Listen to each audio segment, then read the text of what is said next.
আজান দিলেই, মাগরিবের আজান দিলেই বিদ্যুৎ চলে যায়। আসুন আজকে আমরা জানি এই জিনিসটা আসলে কতটুকু সত্য এবং কতটুকু বাস্তবসম্মত।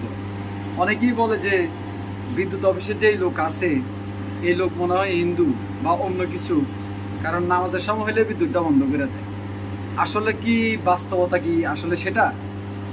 না, একদমই না। এটা হচ্ছে মানুষের একটা ভুল ধারণা। দেখেন, আমি বুঝাই বলি আপনাদেরকে, তাইলে আপনারা বুঝবেন, নাইলে কিন্তু বুঝবেন না। এই যে আমার পিছনে বিদ্যুতের যন্ত্রগুলো দেখতে পাচ্ছেন, এগুলা ধরেন 10 কেজি, খাইতে পারবো 5 কেজি। এখন আমাকে দিচ্ছে হচ্ছে 2 কেজি, তারপরও আমি মানুষকে দিচ্ছি। কিন্তু সবচেয়ে বড় কথা হচ্ছে যে আজানের সময় হলে, মাগরিবের পরে, অফিস আদালত ছুটি দেওয়ার পরে যে মানুষগুলো তারা বাসায় গিয়ে, বাড়িতে গিয়ে কি করে, ফ্যান, লাইট, এসি এবং যত কিছু আছে সব কিছু চালু করে দিলে আমার ক্যাপাসিটি আছে, আমি মনে করেন যে 5 কেজি খাইতে পারবো। এখন চাহিদা হয়ে গেছে 7 কেজি, বাকি 2 কেজি কোথেকে আনবো আমি? বাকি 2 কেজি আমি কোথেকে আনবো বলেন? তখনই কিন্তু অটোমেটিক লোডশেডিং হয়ে যায়।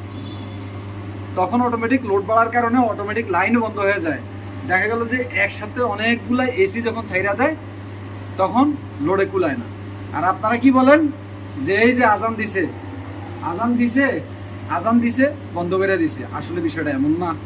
আমরাও মানুষ, আমরাও মুসলমান বা যে কোনো ধর্মেরই হোক না কেন, যে কারো ক্ষেত্রে ইচ্ছে করে কেউ কখনোই বিদ্যুৎ বন্ধ রাখে না।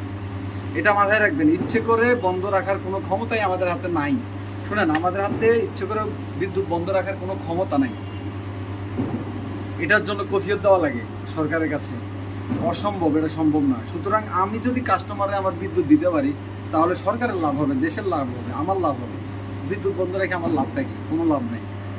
সুতরাং আপনাদের এই ভ্রান্ত ধারণাটা আজকে দূর করে দিলাম। এটা শুধুমাত্র দেখেন, একসাথে যখন পানির চাপটা, প্রেশার পড়ে যায় তখন কিন্তু যে কোনো বাদ দিলে সেটা টিকে না।